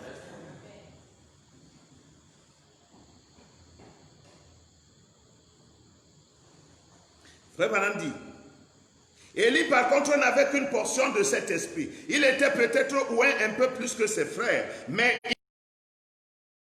les gens cherchaient le Messie. Et en voyant cette portion qui dépassait celle de leurs frères, ils disent, oh là là, ce doit être lui. C'est ça que les gens ont fait exactement dans cet âge, en confondant la grande portion qui était sur Branham à toute la mesure qui était en Christ. Ils ont confondu parce que la portion de Jean était tellement... Ils ont dit non, ça ne peut être que lui. Regardez, qui peut faire comme lui? Qui est semblable à Jean? Non, Jean, ça doit être lui. Mais ce n'était pas lui. Le plus grand prophète de tous les âges, depuis Enoch jusqu'à nos jours. Mais qui peut faire comme lui? Ça doit être Dieu. Mais ce n'était pas Dieu lui-même.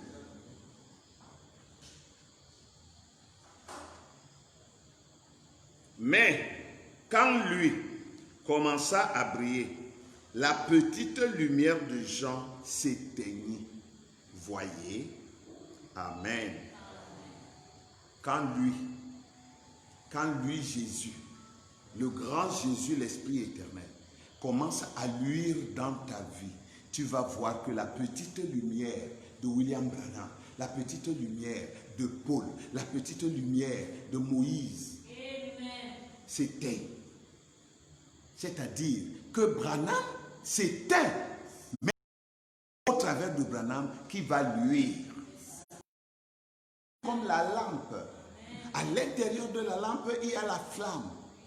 Mais cette flamme est portée par un vase qu'on appelle la lampe. C'est comme je parlais tout à l'heure de l'ampoule incandescente.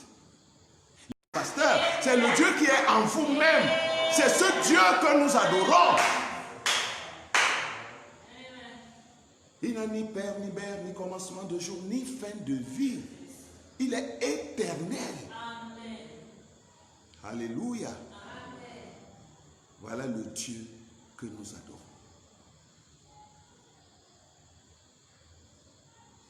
Nous devons connaître le Dieu que nous adorons. La parole, vous adorez Dieu. En disant Amen, vous adorez Dieu. En priant, vous adorez Dieu. En chantant, vous adorez Dieu. Maintenant, vous adorez quel Dieu? Amen. Le Dieu qui est dans votre pasteur. S'il y est. Mais s'il n'y est pas, vous restez donc adorer des idoles. Pourquoi?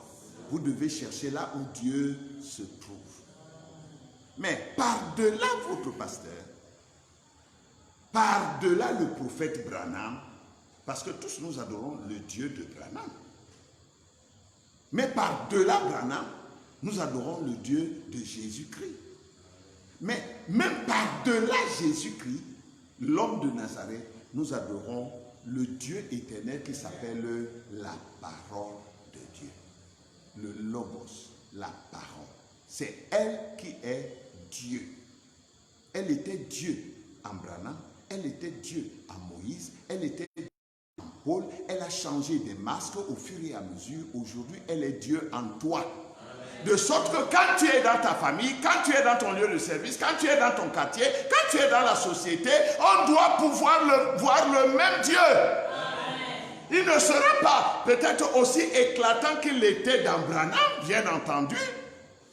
Nous sommes tous des outils, chacun a son rôle, mais on doit pouvoir le voir. Si on ne le voit pas, c'est qu'il n'est pas là. Parce que Dieu ne peut pas être quelque part et on ne le voit pas. Puisqu'il entre dans des corps pour se faire voir. Mais si il y a un corps qui dit il est ici et on ne voit pas, c'est qu'il n'est pas là. Va le chercher là où tu l'as laissé. Amen. Est-ce qu'on le voit au travers de toi? Est-ce que dans ta famille, dans ton quartier, est-ce que dans ton église, dans ton école, dans ton lieu de service, est-ce qu'on peut dire non, cette fille est différente? Est-ce qu'on peut dire cette femme, non, non, non, elle n'est pas comme les autres? Est-ce qu'on peut dire cet homme, c'est vraiment un homme de Dieu? Est-ce qu'on peut dire ça? Est-ce qu'on peut dire ça de moi? Que c'est un homme de Dieu? Parce que nous voyons nous avons dit, on reconnaît Dieu à ses caractéristiques. Est-ce qu'on peut voir les caractéristiques de Dieu en moi? Peut-être que tout n'y est pas encore. Peut-être que ce n'est pas encore très élevé. Mais est-ce qu'on peut quand même voir déjà ça? Pour pouvoir dire, ah oui, ça, c'est comme ça que Dieu agit.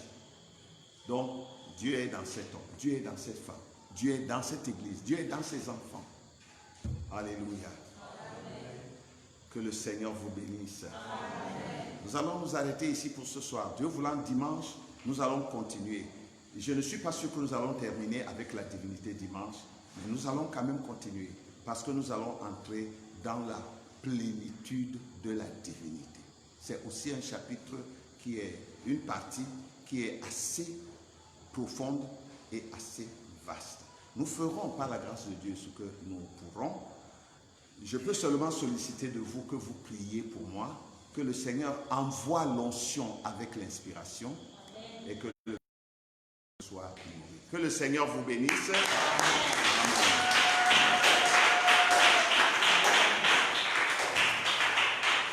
Gloire à Dieu. Amen. Gloire à Dieu. Amen. Alléluia. Amen. Oui. Gloire à Dieu. Amen. Amen. Gloire à Dieu. Amen. Alléluia. Amen. Il est vivant. Amen. Il est vivant. Amen. Alléluia. Amen. Il est puissant. Amen. Il est puissant. Amen. Alléluia. Amen. Il est vivant. Amen. Amen. Il est vivant. Amen. Alléluia. Amen. Il est présent. Amen. Il est présent. Amen. Alléluia. Amen. Il m'a choisi. Amen. Choisi. Amen. Alléluia. Amen. Il m'a élu. Amen. Il m'a élu. Amen. Alléluia. Amen. Il me remplit. Amen. Il me remplit. Amen. Alléluia. Croyez-vous cela de tout votre cœur? Croyez-vous qu'il vous a élu? Croyez-vous qu'il vous a élu? Et s'il vous a élu, qui peut vous sortir de sa main? Nous devons être certains de Dieu, avoir cette assurance que ce que lui, il tient dans sa main, personne ne peut l'arracher de sa main. Je suis dans sa main parce que lui, dans sa grâce, il a bien voulu me tenir dans sa main. Je n'ai aucun mérite, mais lui, il a tout payé pour moi. Alléluia. Oh.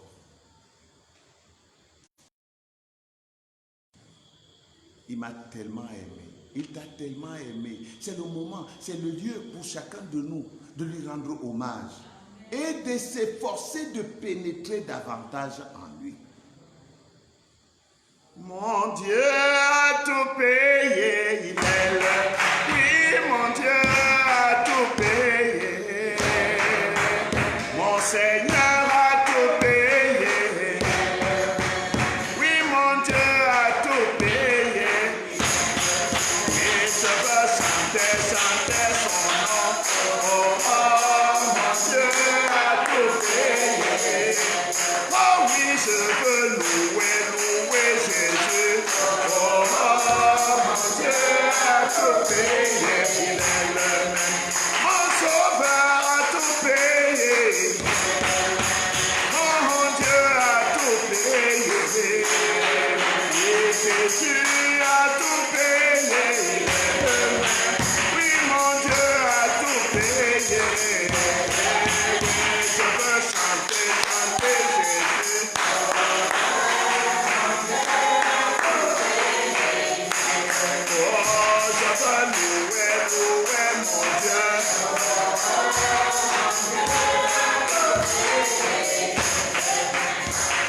Alléluia. Allons dans sa présence. Allons lui dire la vérité de notre cœur. Allons parler à celui à qui on ne peut parler que dans le secret. Que ce soit en murmurant, que ce soit en criant, nous devons lui parler dans le secret, c'est-à-dire au fond de notre cœur. Quand ma vie dans tes bras, oh mon Jésus, tendre ami, garde-toi, jaillira la seule source. Oh, c'est au travers de lui que nous pouvons rencontrer le Père. Il a dit, je suis le chemin, la vérité, la vie, et nul ne vient au Père que par moi. Il est la porte d'entrée, il est le berger de la bergerie. Oh, c'est par lui que nous avons reçu la véritable révélation de qui est le Père. Et nous voulons adorer le Père, le Dieu Tout-Puissant, au travers de son Fils Jésus-Christ. Oh Jésus, oh Jésus, tendre ami, mon fidèle soutien éternel, roi divin, roi divin, porte-moi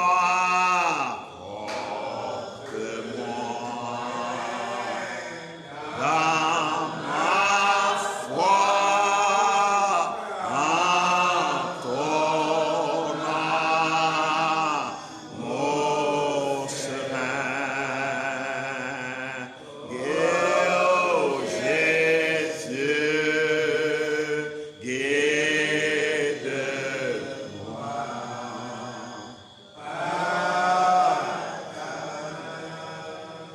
Tous ensemble dans la prière, chacun parlera à Dieu selon son propre cœur, selon sa propre inspiration. Prions le Seigneur. Oh merveilleux Seigneur, notre Père, nous te rendons grâce et nous te bénissons pour ces moments que tu nous as encore accordés ce soir ici, autour de sa parole. Père, nous ne pouvons pas penser un seul instant que nous en sommes dignes sur tes paroles. Mais Seigneur, à qui d'autre prions-nous? Nous venons à toi, car c'est auprès de toi que réside le pardon avec l'homme de Christ. Je prie, Seigneur, que toi qui as parlé à nos cœurs, que tu envoies ton esprit pour vivifier ces paroles, afin qu'elles ne soient pas lettres mortes dans notre vie, mais qu'elles soient une puissance de vie, Seigneur, pour nous relever, pour nous réveiller, pour nous fortifier, pour nous affermir. Oh Dieu, nous te prions, viens. Viens Seigneur Jésus. Viens Seigneur et manifeste-toi dans nos vies, afin que nos vies deviennent, Seigneur,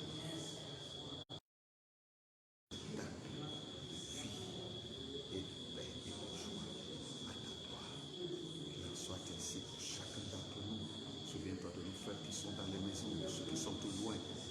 Souviens-toi de chacun de nous ici ce soir, Seigneur. Bénis ton héritage. Bénis ton peuple, je te prie. Au nom du Seigneur Jésus-Christ. J'ai prié.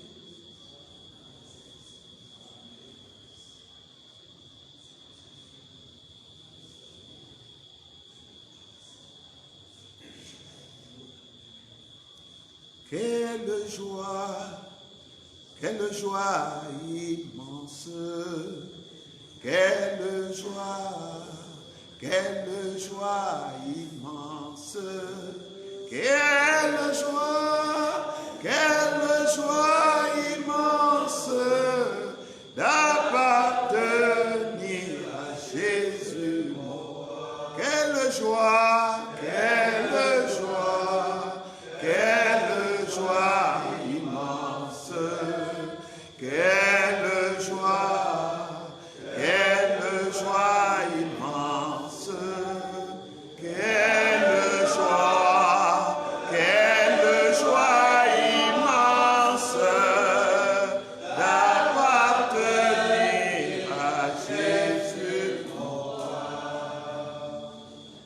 Père tendre et bon, nous te sommes infiniment reconnaissants.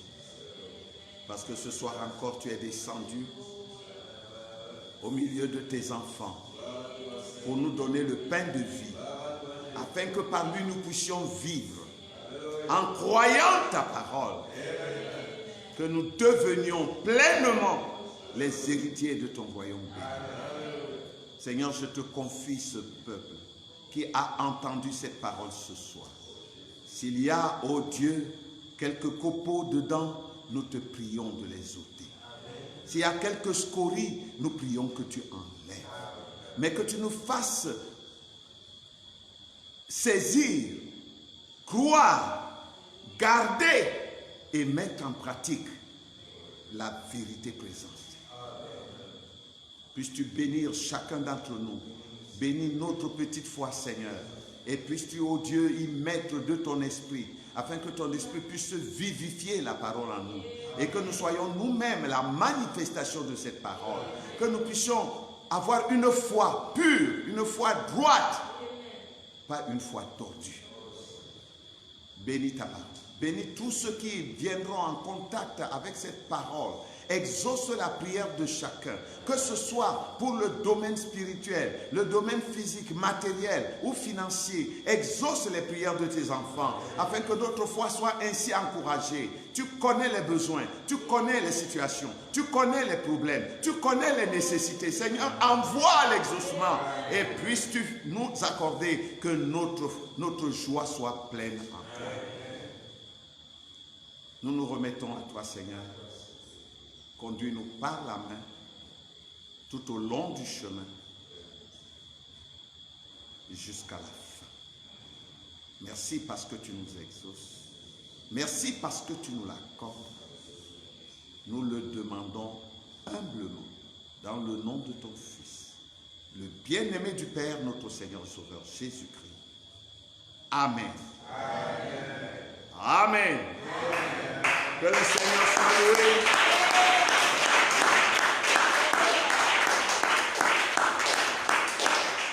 Que le Seigneur vous bénisse. Amen. Allez en paix, bien-aimés frères et sœurs. Que Dieu bénisse tous nos bien-aimés qui nous suivent dans le monde entier.